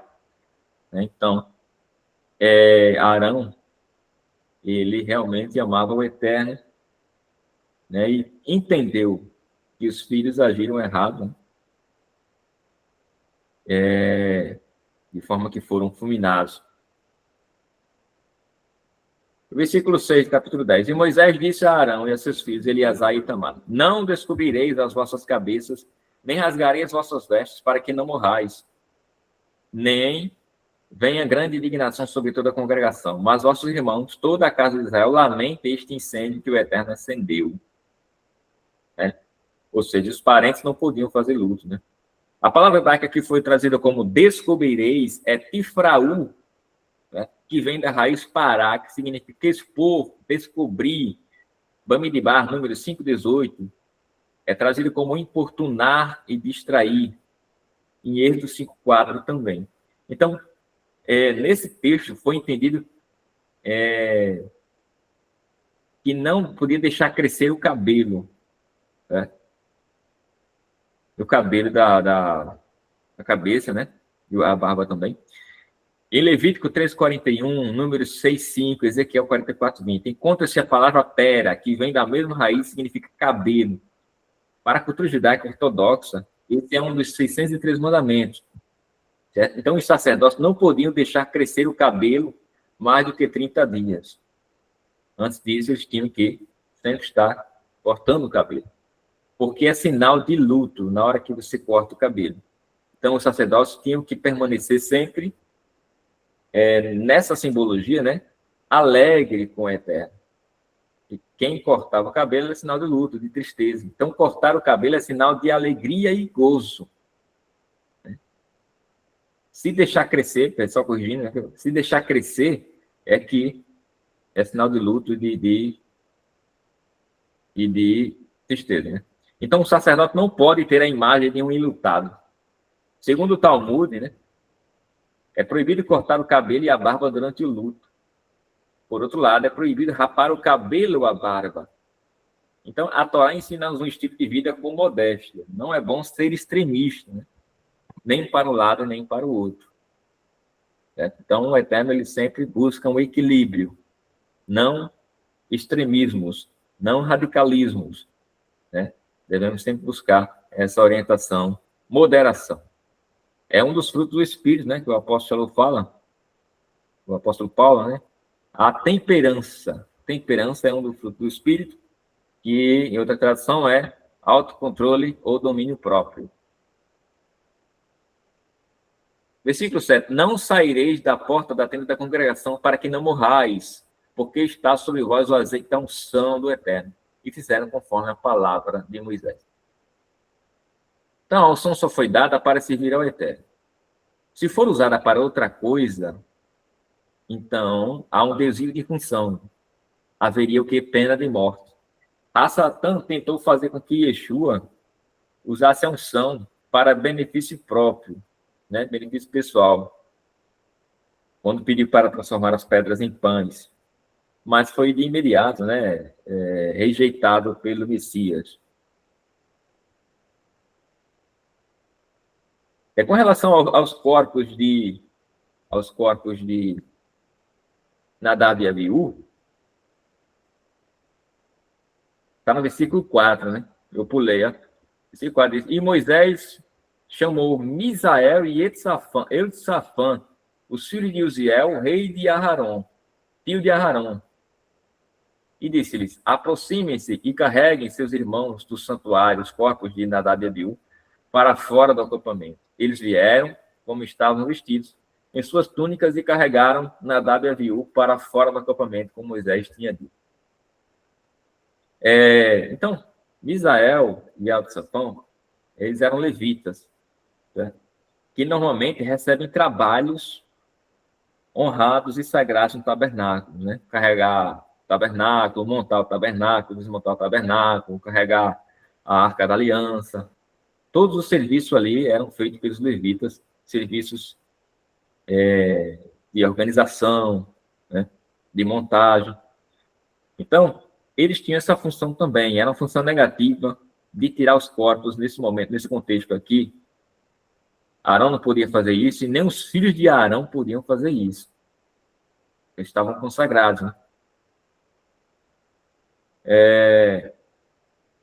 Então, nesse caso, o seu serviço consistia em remover algo negativo, que eram os corpos dos primos, né? Se não me engano, do primo.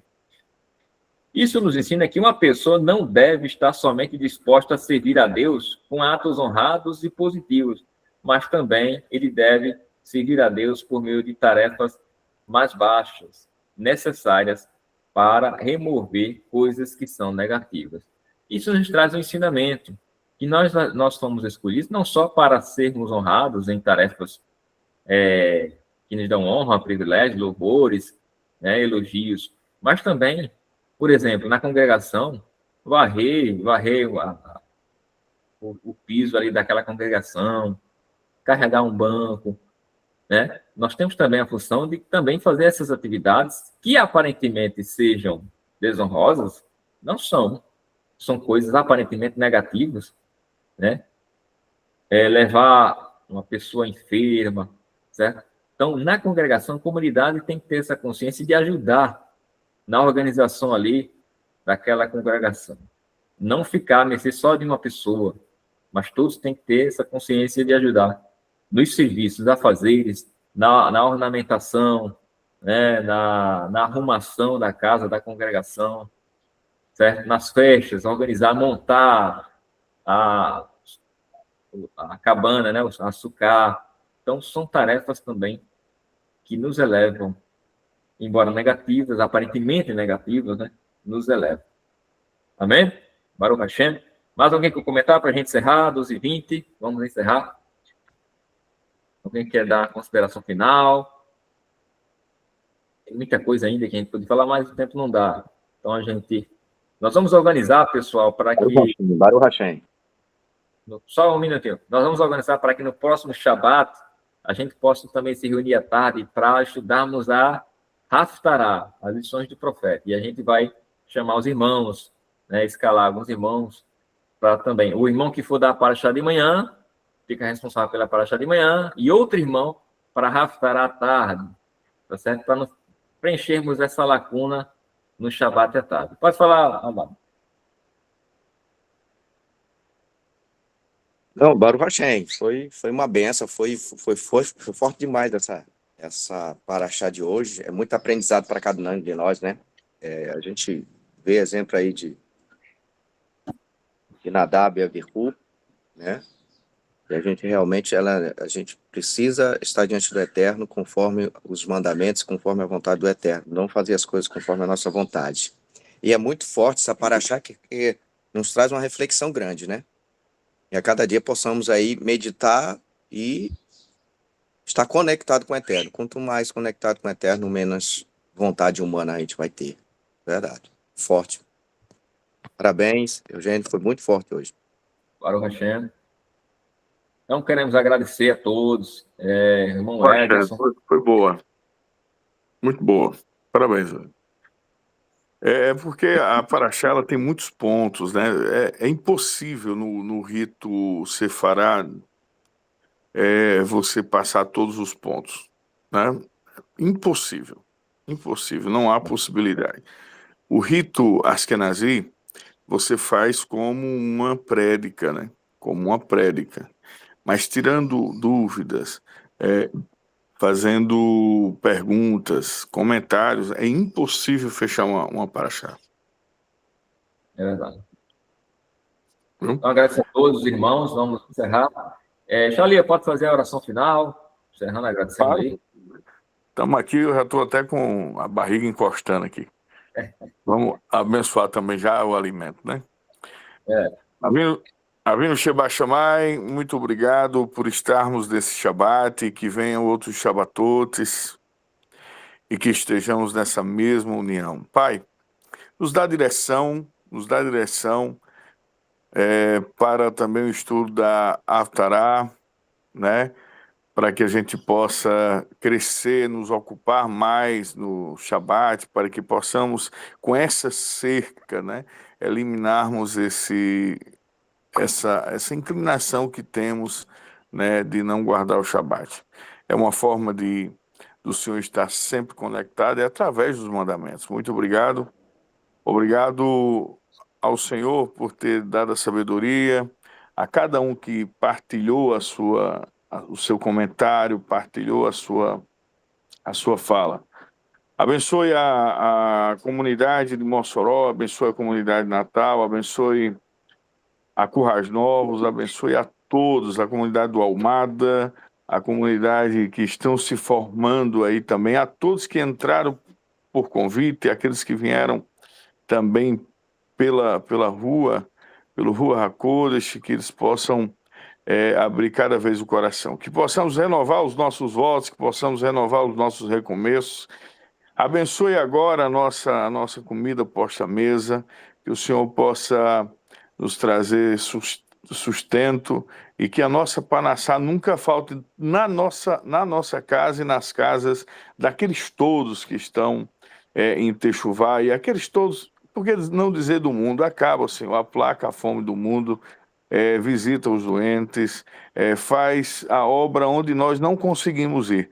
Pedimos isso não porque merecemos, mas no nome do seu Filho amado, Yeshua, o Mashiach. Amém. Amém, amém. Yevrechecha Adonai veshmirecha, yer Adonai panav elecha v'kunet, yisa Adonai panav elecha v'yasamrecha, shalom. Amém. Eterno abençoe a todos. Shabbat shalom. Shabbat shalom a todos. Shabbat shalom, Shabbat shalom. Shabbat shalom. Almada, depois fala comigo aí no privado.